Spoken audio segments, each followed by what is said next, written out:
មិនមានសម្បត្តិសម្រាប់ទស្សនាការប្រកួតវគ្គផ្ដាច់ព្រាត់របស់ព្រះខ័នរាជស្វាយរៀងមែនទេនេះមកដឹងពីទីតាំងដែលដាក់បញ្ចាំងស្លាយការប្រកួតវគ្គផ្ដាច់ព្រាត់ពានរង្វាន់ AFC Challenge League នៅរាជធានីភ្នំពេញនិងខេត្តទាំង3នេះ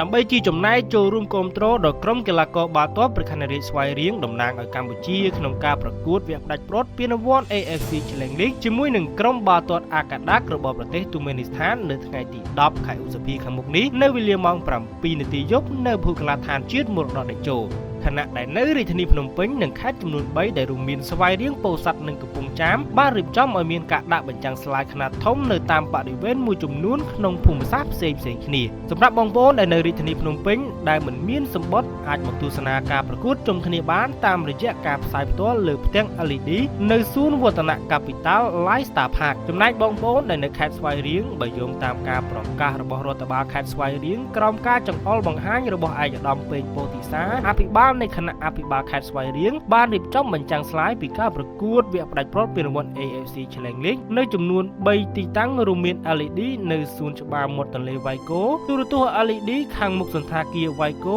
និងទូរទស្សន៍ LED នៅរង្វង់មូលអ្នកពាន់ផ្លូវជាតិលេខ1ហើយសម្រាប់បងប្អូនដែលនៅខេត្តកំពង់ចាមក៏អាចមកទស្សនាបានដូចគ្នាដោយរដ្ឋបាលខេត្តកំពង់ចាមនឹងរៀបចំការផ្សាយបន្តផ្ទាល់តាមរយៈទូរទស្សន៍ LED ខ្នាតធំនៅទីតាំងលើសួនច្បារមុខសាលាខេត្តកំពង់ចាមហើយលើពីនេះទៅទៀតសម្រាប់បងប្អូនយើងដែលនៅខេត្តពោធិ៍សាត់ដោយរដ្ឋបាលខេត្តពោធិ៍សាត់ដឹកនាំដោយឯកឧត្តមខូយរីដាអភិបាលនៃគណៈអភិបាលខេត្តពោធិ៍សាត់នឹងរៀបចំឲ្យមានការផ្សាយបន្តផ្ទាល់តាមរយៈទូរទស្សន៍ LED ខ្នាតធំនៅទីតាំងលើសួនច្បារមុខសាលាខេត្តពោធិ៍សាត់ដូចនេះសូមគោរពអញ្ជើញបងប្អូនយើងមកចូលរួមទស្សនានិងគាំទ្រហូរជុំគ្នាបានច្រើនកកដើម្បីផ្ដល់ជាកម្លាំងចិត្តដល់ក្រុមបាល់ទាត់ព្រះខ័នរាជស្វាយរៀងដែលឈានដល់ការប្រកួតវគ្គផ្ដាច់ព្រាត់ជាប្រវត្តិសាស្ត្រសម្រាប់ក្លឹបក៏ដូចជាបាល់ទាត់កម្ពុជាទាំងមូល